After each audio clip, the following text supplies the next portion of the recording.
Please welcome Academy Award nominee Sam Elliott.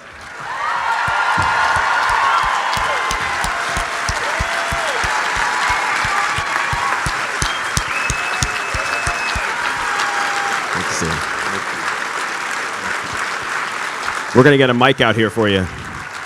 Can we get a second microphone out here?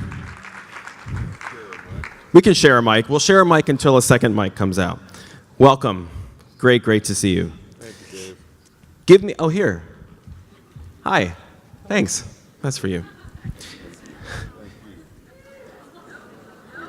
We're going to share it. Maybe that's why they didn't give it to me. I know. We'll pass this back and forth. Give me a sense. You have had a career that has now lasted over 50 years. Give me a sense of what the last 6 months since the premiere in Venice of A Star is Born has been like for you. First off, I wasn't in Venice. Okay, Toronto then, when you were there. It was Toronto. Okay. Yeah. It's been incredible. You know, the fact that I'm still working after 50 years is incredible. You know. Thank you. It's something I wanted to do all my life, and to be doing it still is a wonderful thing. But to answer your question, Toronto, I'd seen the movie. I'd seen a first assemblage and then a second assemblage Bradley kindly showed me, which I probably should never have looked at. But when I saw it up in Toronto, I ended up weeping through most of it, because it just, I don't know, it at that point in time really overcame me. And it's kind of been that way the last 6 months. I've found it a bit of a grueling slog on some levels. Because why?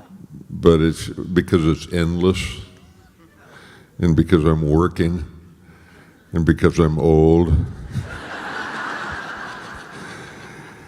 You know, I sat out there and I listened to these interviews, all these young actors, John David and, you know, Elsie Fisher, and these young kids, and this endless conversation and animation, and I'm thinking, Jesus Christ, I'm going to get up there and everybody's going to be nodding out,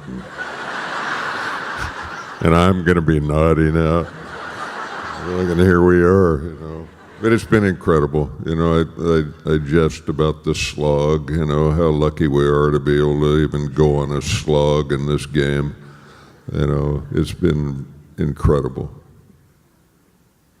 And I think particularly because I've wanted it for so long. And I've had a lot of blessings along the way. As you well know, I've been very, very fortunate in the work that's come my way. And the awards are great. I mean, the awards are a wonderful thing, but it's really about the work. And I think probably everybody that's up here receiving this award would say the same thing. You know, it's the work that brings us here. No, it's on the screen. It said mic on table works. I was like, oh yeah, but it doesn't. But that's okay. You mentioned seeing the movie in different cuts at different assemblages. My understanding, correct me if I'm wrong, is that your part, the role of Bobby, became bigger and bigger as the cuts went on. What was it like for you to experience that happening before the movie ever even came out? Yeah. The first assemblage is just the roughest of the rough. You know, it goes on for twice as long as the finished product ends up being. The second assemblage that I saw, the relationship between Stephanie and Bradley was fully blown. The music was fully developed. But the supporting cast was like really had gotten hit hard in the edit. So when I got to Toronto,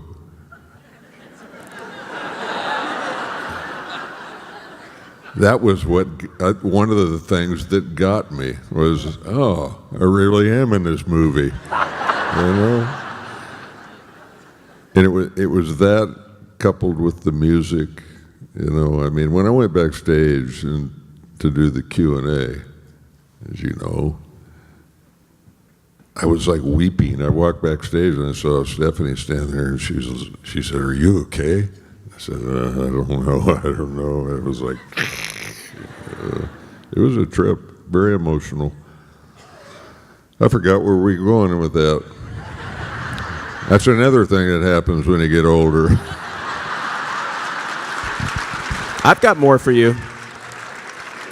I'm really glad that the scene that we just saw was the scene which is your first, the first time, well, it's not the first time we see you in the movie, but it's the first scene that you shot in the movie, the scene where Bradley's character punches you and you have that extremely emotional conversation. That was your first day on the set. It was kind of a last minute thing. You weren't sure if you were going to be able to make it. It wasn't in the location that you wanted to. They had to kind of set it up and put all these, RVs and vans and trailers in to kind of hide the fact that it wasn't where you wanted to. How did you put aside all of these external kind of problematic things that were going on production-wise on your very first day and make sure that you were delivering moments that were as good as they needed to be? I got to say one thing that I'm most intrigued by it is how you remember all this shit.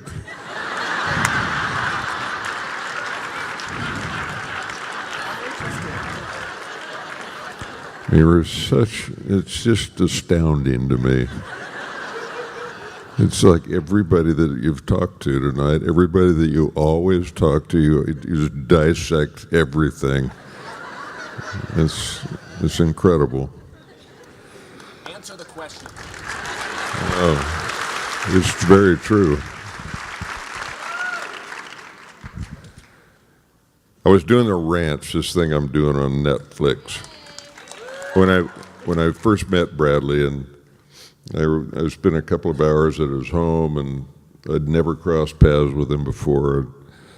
Was taken with him right off the bat. I'd been a fan from afar for a long time, like all of us, and we talked about our family and our moms, and he told me about his take on this film and the brotherhood element of it, and I was very excited to do it.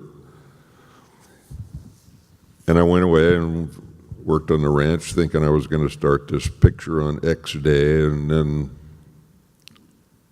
that start date for the film got pushed up, and it got pushed up into the last week on The Ranch.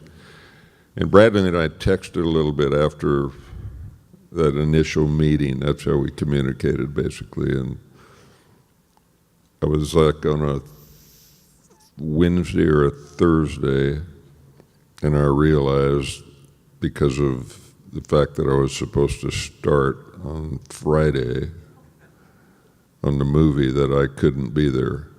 The Ranch is like a 4-camera multicam show that we shoot in front of a live audience.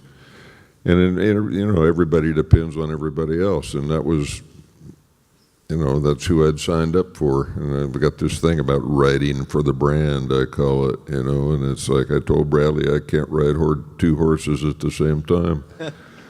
I can't be there, and I got to bow out. And he sent me a text. He said, "I'm not going to let you go, and we'll work it out." And the next day, the schedule changed on the film. They were supposed to shoot that sequence at Coachella, where Stephanie was headlining, and we ended up shooting it in a parking lot at the Greek Theater. You would never know. And it was a trip. It was a trip. That was the most difficult day on this show for me, because I was working with people that I'd never crossed paths with. Walked into this area that, like you said, it was like circle the wagons. Only they weren't covered wagons, which I would have been very comfortable in. And there was wall-to-wall people. There was extras and crews standing wall-to-wall, and there were 3 cameras there, and it was a very small space, like wide as this stage. And I got knocked on my ass a half a dozen times and played out this dramatic scene with Bradley, but I don't know. This guy is such a director. Yes. I mean, he's as brilliant a director as I've ever worked with. I agree. One last thing before we wrap up. Since I work for Turner Classic Movies, I just got to ask you. So you get your first Oscar nomination 51 years after your wife, Catherine Ross, was nominated for Best Supporting Actress for The Graduate. I wish she was here to hear that. What did she say to you that you finally caught up with her in the Oscar nomination count? I don't think she'll ever cop to that. And in fact, I don't think I'll ever catch up with her. The one thing was nice. I turned my phone off at night, and I turned it off that night as well. And the nominations come out. The announcement comes out like early in the morning, like 5:30. Yes. And I'd been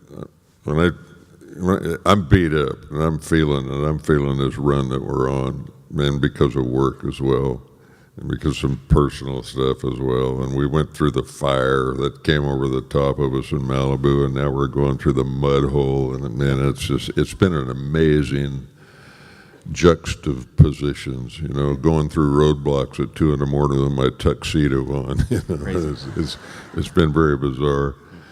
But so I had my phone off, and I heard around, and I was sleeping in that morning. It was like 7:30. I usually get up around 6, but I hear Catherine. She says, "Hey Sam, you got the nomination." And it was like, that was cool. I'm so glad that you heard it from her. Yeah, me too. That's Me great. too. That was the best place for Well it done. to come from. Sam Elliott, everybody. Thank you so you. much. Stay right there. Thank you.